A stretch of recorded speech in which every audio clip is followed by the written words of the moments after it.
Welcome to our D2Football.com coaching interview series with new Northern State head coach, Mike Schmidt. Mike, I know that you've been on the job for over a year now, but going to be going ahead and asking you a few questions along the way here, getting Wolves fans, if they don't already know you pretty well, they're going to get to know you even a little bit better today. For those who don't know me, I'm your host from D2Football.com, Northern Sun columnist Matt Witwicki. Coach, I'm going to first start off by asking you, you've been at Division III University of Wisconsin La Crosse, for the last, handful of years, and you went ahead and you won 2/3 of your games as a head coach there in that 4-year stint. As a Wisconsin guy, what was the attraction for you for Northern State and the Wolves? Yeah, I appreciate you having me on here with you.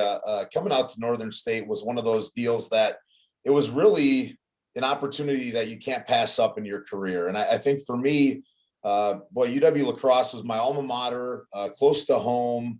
It was my wife's home. Her whole family was there. So obviously the family ties that we had at UW La Crosse were so strong, and honestly thought that was kind of it. Thought that was the last job that we were going to have and going to take. That was a job I got into coaching for. I loved playing there. I played football and baseball at UW La Crosse, and really had my heart. But when this opportunity came up at Northern, and I talked with Josh about the job, and obviously the stadium that we're building now, and kind of the reset of the program to take it to the next level. That really was something that we wanted to look into. Then once we got out to interview and see the players and the community and all the leaders in town here that want to win, that was it for me. And I think that's the thing that makes Northern so special is coming to work for Josh Moon every day as our athletic director. And man, that guy's inspiring and motivating, and he just gets stuff done. And then I think the same thing with Dr. Tim Downs, our president. Being around those guys was what I was looking for. And when I got around them, I'm like, this is the place I got to be at. And so obviously that, along with all the new toys in the stadium and the locker room that we got coming along, really makes this a premier job in the country. Let me ask you, for those on our D2Football.com forum and in that world who might not know you a whole lot because of your D3 background, what can you let them in on in terms of what is your coaching past leading up to this point? Yeah, so I actually started in the NSIC. I got a chance to start in the league and be here. I started at Minnesota State Mankato and worked for Coach Hoffner on his first staff there. That first season he was there, and then made my way through at the University of Dubuque and UW Platteville, and then obviously UW La Crosse. And so kind of my path to here has been on the defensive side. I actually was our offensive coordinator at UW La Crosse last year. Whatever, that's a whole nother Zoom session and call that we can spend hours on. But I think, for me and for us, I'm a football coach. I just love coaching ball. I love the team. I think we all kind of hide under the veil that we're coaching to make an impact in players' lives, and certainly we are. But for me, kind of under that is that I really just love the team. I love being around the guys. I love recruiting players. I love talking with people and building those relationships and developing the fun that you have. And so, for me, what our program is always going to have and feel like is positivity and fun and ultimately love. I think that's really what our place is going to be about, what I'm really about, what I want to talk with our players about. And so I'm just a ball coach. I've been around. I've been a D3 guy. I wear that chip on my shoulder. It sits up here all the time, that I'm just a D3 guy in the D2 league, just trying to win a couple football games. And so for me, being here has been a lot of fun, but we're certainly going to get a chance to inflict violence and be the clenched fist of the university for sure. Can you tell me a little bit about the staff that you've assembled there, your coaches that will be working with you side by side? Yeah, so we were able to get a really great staff together. We're kind of I think on the front end of it, and all the headlines of it would be that we've got former NFL wide receiver as our offense coordinator, Coach Isaac Frichte, who was he actually coached with me as he was still trying to play in the NFL. He was our offensive coordinator at UW La Crosse, and so we were able to get Coach Frichte. He's got coaching in his blood. His dad is currently the head coach at Caledonia High School in Minnesota, which has the nation's longest winning streak in all of high school football. So certainly has that coaching gene with him, but an NFL player that played at the University of Minnesota, was at Northern Iowa last year as the wide receivers coach, and then was able to come back and join us here as our OC. So we're really fired up to get him, and we were really fired up to get Jeff Larson, our defensive coordinator, who's an alum, who's an Aberdeen native, who's been at Chadron State in Nebraska for a long time, was the head coach at Mayville State. So you're getting a head coach as a coordinator, you're getting an NFL player as a coordinator. We were able to round it out with we brought in Donnell Kirkwood as our running backs coach, and he's a 1,000-yard rusher in the Big Ten. Was a tremendous running back for the Minnesota Golden Gophers. Was Coach Frichte's teammate, so that's a really fun dynamic, getting a couple college teammates back together. He's been coaching high school football, but boy, he's just a wonderful relationship builder, and he's going to be a dynamite head coach. So I think we have those guys that we brought in as full-time coaches. We were able to keep Maya Tupou here, who's a stalwart, who's been here for almost 20 years. We were able to keep John Roy, who's going to be he's a great young O-line coach for us. And then we got 3 just total butt kickers as GAs for us. Jake Irie, Sam Chilson came with me from UW La Crosse. And then we actually have a fun hire in there, and that's Ryan Schlichty, who's been the starting quarterback at Minnesota State, obviously at Mankato for the past few years. Boy, what a home run hire that Ryan has been for us. He's coaching our quarterbacks. And to have a guy from the league that's had the success that he and his team had, that's just invaluable kind of experience to land on the staff as well. I had a chance to talk with him after their loss down in Texas. I was on the field watching the game, and obviously a tough loss. And I tell you, he's an up and coming star, I think, and a really bright guy. Well-spoken, and I think he's going to be a real immediate asset for you, no question about it. No doubt about it. I mean, that's really, he's just like all the rest of those guys. We've got a really talented young coaching staff, and I mean, shoot, I'm 35 years old, and I'm the third oldest guy on the staff. We got a bunch of young guys that are hungry and just ball coaches. Ryan's no exception. He's an absolute superstar. All 3 of our GAs. I mean, if you're a head coach out there watching this, you need to hire those guys, because if you don't, you're making my job a lot easier to keep them. So I got a chance to watch the recruiting special, the video that you guys put on. And me, as a person who follows the league closely, I appreciate the fact that was on my app that I could just sit there and watch on my TV. An entertaining piece. You guys are out at the field as it's, the stadium as it's getting all built and all that kind of stuff. Obviously, the weather held up for you when you guys decided to film the entire thing outside. I'm sure, though, you guys will remember that for years to come. But something I did notice when you guys were talking about the class that you were bringing in, I couldn't help but notice you guys mentioned that there was going to be immediate competition across the board. A lot of us, the result of who you guys were bringing on in that class. Can you elaborate a little bit on that? Yeah, that was really one of our big objectives. We obviously wanted to increase the physical profile of our class. And you're kind of always looking to upgrade talent. And I think what we're really talking about that is the measurables, the height, weight, wingspan, how fast you are, your broad jump, how strong you are, those things. We wanted to increase the footprint of Northern State football, which is, crazy. We brought in guys from 12 different states in this recruiting class, which is just amazing for Northern State and very different from what it has been in the past. And still bringing in 13 kids from South Dakota. So, kind of being able to hold true to our roots, but then also go get guys from outside. But we wanted to infuse instant competition across the board. And, we certainly feel like we had a pretty good wide receiver group coming back early on, or right now already, that we had here. year, and yet we were still able to get Jacob Van Lanningham, a transfer out of Virginia Tech. Getting a Power 5 transfer like that, who's just an A+ person, and really a great player. He showed up. He was the fastest guy on our team when he got here. In terms of when he showed up and ran his time, he's the fastest guy on our team. So in that position, all the way to starting quarterback, where we had a 3-year starter returning in Hunter Troutman, we brought in Michael Bonds, who's a quarterback out of Miami, Ohio. And so from there all the way to the kicker to the long snapper, we brought in freshman long snapper who's probably going to be our starting long snapper for the next 4 years. It's just saying we wanted to find guys that could come in and compete to play right away. I think we did that all across the board, and that's going to be the fun part to watch it play out. And that's why spring is going to be so critical to watch a lot of those competitions kind of play through. But I think when you have a new staff, that's your time.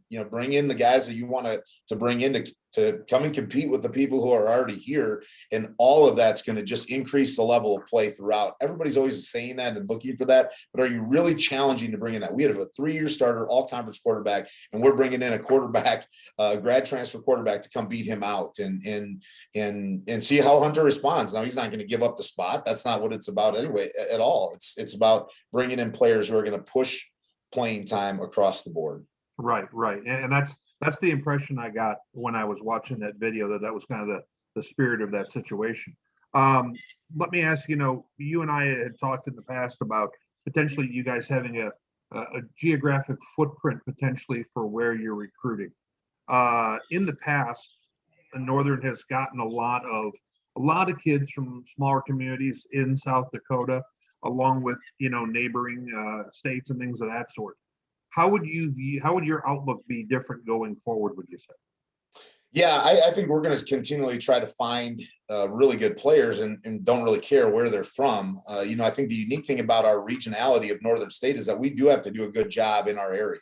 There's a lot of people from Fulton and from Webster and from Langford, and nobody out there knows where those places are, but those are little small towns that we got to take care of and make sure we get all those kids to come to Northern, because it's still really important to have that local and regional touch, and we are certainly going to do that. We want to get bigger. We want to do better in Sioux Falls and do some of the areas that are in our own home state that we traditionally haven't done a very good job of getting kids out of.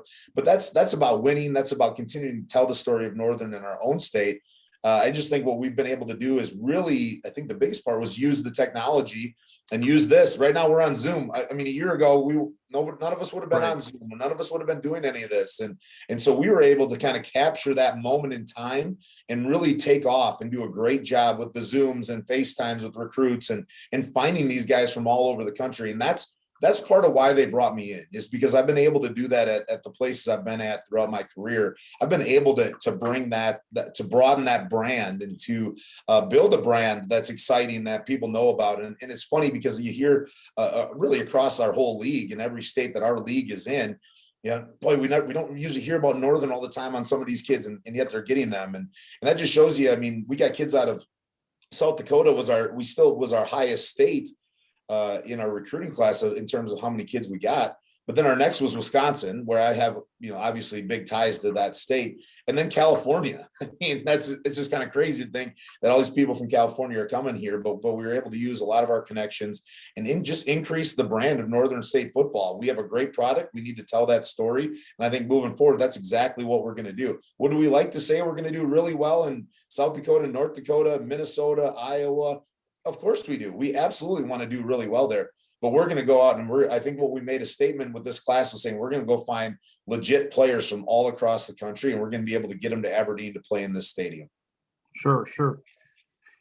In the past, I had kind of chatted with athletic director Josh Moon about the scholarship number kind of climbing, and with the league moving it up from 28 to 36 a few years ago. Are you guys still, he wanted to be at that 36 number sooner than later. How do you feel you guys are doing in that climb currently? Yeah, really good. We're attacking that thing big time. I think that's the piece where we have to get to. We don't want to have this Maserati sitting out in our front yard and we can't put gas in it. We can't fill it up to go for a drive. So we want to make sure that we're able to put the players and use the money to go get players, get transfers, get top end talent from around that are going to cost a little bit more money to get. We want to be able to go get those guys. I think we're attacking that every day. And I think the community's done a great job. I mean, shoot, this stadium project's over $60 million at this point, and it's all privately funded. And so the community, the alumni have just done an exceptional job attacking that part. And now it's my job and it's our staff's job to go attack that scholarship piece. And we're getting close. We're getting really close. And I think that's just the piece. We want to be able to fill up that nice car with a full tank of gas. And I think that's really our biggest objective within the football program, is going to get that. We're really close right now, and we're going to continue to attack that until we're fully at the 36, and we're coming at it all the time. And that's going to put us in a really strong position in the league. You've mentioned the new stadium, obviously Dakota Bank Stadium. When you take a look at that right now, for those who aren't familiar with what's going on in Aberdeen in the new stadium, what can you tell us about it, and what makes you excited about it? Yeah, I mean, obviously that's part of the reason I took the job, was the opportunity to open up a new stadium. I mean, it's 10 times nicer than I thought it was going to be. The fan experience is just going to be second to none. It's truly, the attention to detail, the size of the facility is going to be unreal. I mean, it's going to seat probably about 8,000, 8,500 people. So it's not going to be this massive stadium that's going to hold, 15, 16,000 people. It's going to be a really kind of a tight, really intimate setting for college football. We're going to have people right on top of us. There's no track around it. It's just a football field, and it is on top of you right now. It's incredible for our season ticket holders. It's incredible for our seat holders. We have a sports bar. It's going to be like the swankiest sports bar in South Dakota. It's going to be on the third level of this stadium. So we're pretty fired up about that. But what's neat about it is what's on either side of it. Shoot, our video board is going to be 80 feet wide. Just the size of our video board is going to really tie in the facility. We have a giant basketball arena that seats 8,000 people. That's on the other side of it. So it's going to be really enclosed and really tight. And then the home stands are going to be right on top of you. But on one side, on the south end, is going to be probably the nicest softball facility from here to Texas. I mean, it's an incredible softball facility. It's going to be tied into our stadium. And then on the north end zone is going to be our coaches' offices. It's going to be our locker room, which is going to be, I mean, as big a locker room as they're going to be in the country. It's beautiful. It's so nice. And then above that's going to be an entertaining suite. So we're going to have a suite that sits up and looks over the field. You're going to have a stadium and home stands that are right on top of you. You've got the Barnett Center on one side. You got a 80-foot wide scoreboard and a softball complex. It's going to be an amazing, intimate college football setting for sure. So on the north side that you just referenced, you're obviously going to have the locker room, all that. Is that kind of on the lower level? And then is there like an upper level more for alums and things like that, or kind of how's that going to look? Yep, that's exactly it. So we're going to have the first level is a gigantic locker room, and we're going to have TVs, all kinds of stuff throughout there. It's just massive. And then we're on the second level is going to be in second level, whatever that is. Above that is going to be an entertaining suite where we're going to be hosting banquets and weddings and everything up there. I mean, it's going to be able to seat 500 people up there and have all these huge events that it's going to turn into an event center above that. So I mean, it's a massive complex that's going to be there. They went around all over the country to figure out how can we make this one of the best facilities in Division II.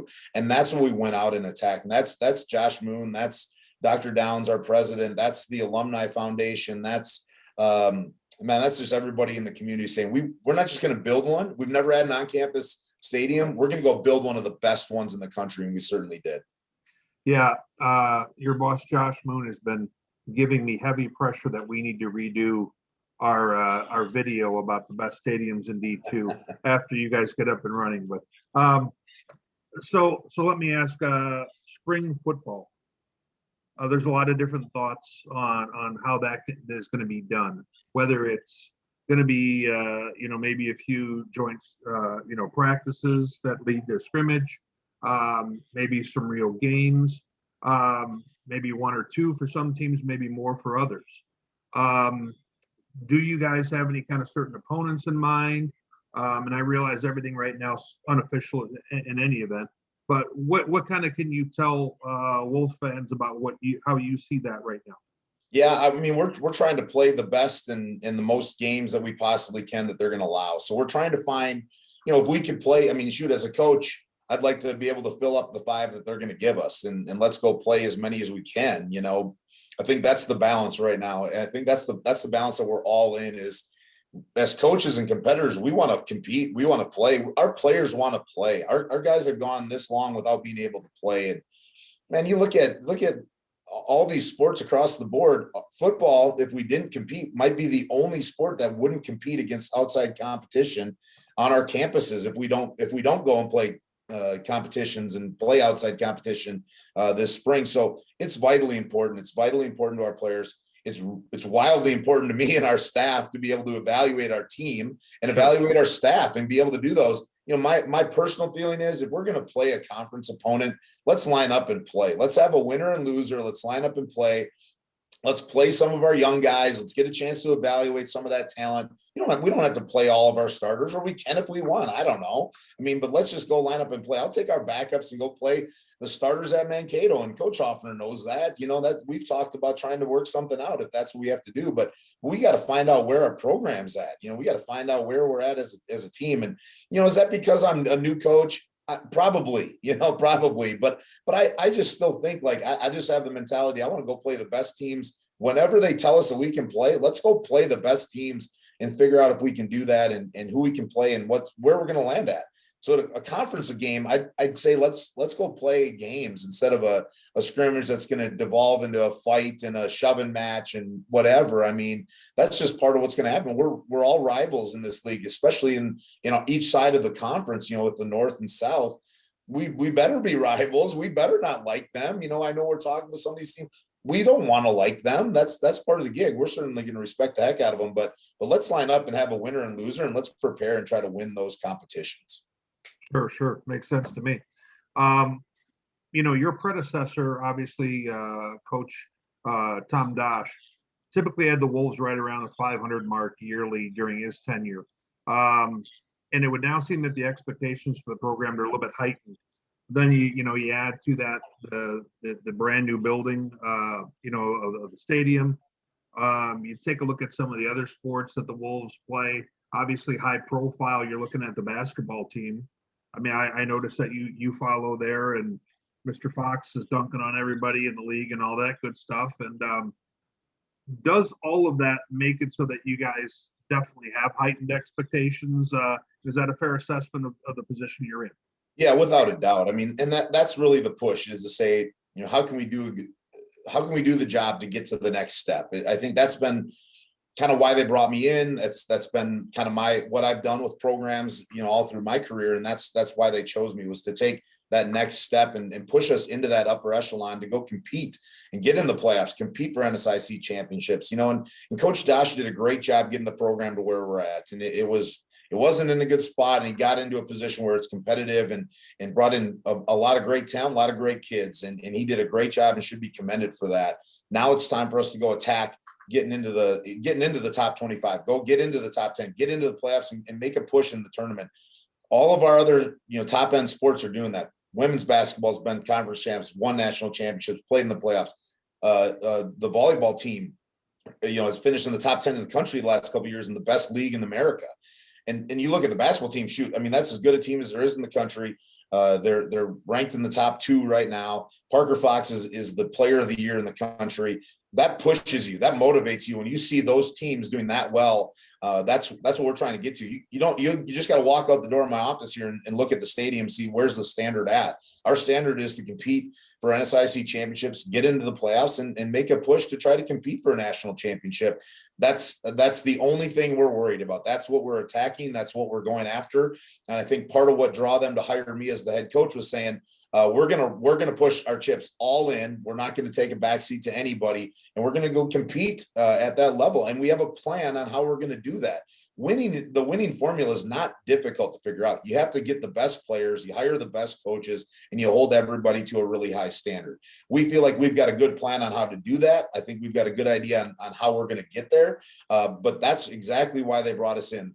I'm willing to risk going 0-11 to try to go 11-0. Now, we're not going to go 0-11 ever here. But that's my point, is just saying, we're not afraid to take the risk of stepping back or playing it safe That's not a thing for us. We're willing to go all in. That's why we're recruiting the guys that we're recruiting. That's why we've hired the staff that we're hiring to go all in to get Northern State football, where the rest of our athletics, quite frankly, are already at. And so that's the one that's behind. They just built this facility, said, hey, we're putting our money where our mouth is at to go do that.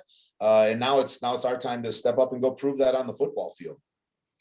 When does it seem that you guys will debut the stadium? What is your first home game as it would seem right now? Kind of breaking news on that one with it, but we're going to be out there September 11th, 2021. So the 20th anniversary of 9/11. And that's I'm sure we're going to have probably a night game or something there for it. I know I think we've got our senators and governor and flyover and the whole shooting match to open that thing up. So we'll open up on the road at Mankato, and then we're going to open up at home against Southwest on September 11th. 2021 is going to be pretty exciting. So I think we're all really looking forward to debuting that stadium and debuting our football team. And so I know it kind of sucked that we didn't get a chance to play the 2020 season, but now we get to kind of showcase this entire new program to Aberdeen and to Northeastern South Dakota here, get a chance to see the whole squad and the whole piece on where the future of Northern State football is going. Absolutely. Well, tell Mr. Moon that if you make it a night game, the guy who coaches youth football on Saturday mornings, I could make that happen if he has a 6 o'clock start. He has a 1 o'clock start, and then, tell me I can't make that trip. But I'm sure that'll be all the motivation he needs to make that decision. Well, it's funny because that was in the plans, so we had the plans here, we're looking through them, and that was one of the objectives of saying we have to have a night game to make sure that Matt's there. So in the pros and cons, that was one of the pros for the night game. Make sure that you're there. I figured it was in highlighter. So, yep, sounds good. Well, hey, Coach, I really appreciate you making the time for us today. Once again, you guys have some great, good new things going on there. A lot of things for people to be excited about up there in Wolves Nation. So, once again, we'll be in touch along the way. But thanks again for making the time. Awesome. Thanks a lot, Matt. I appreciate you having me on. Great.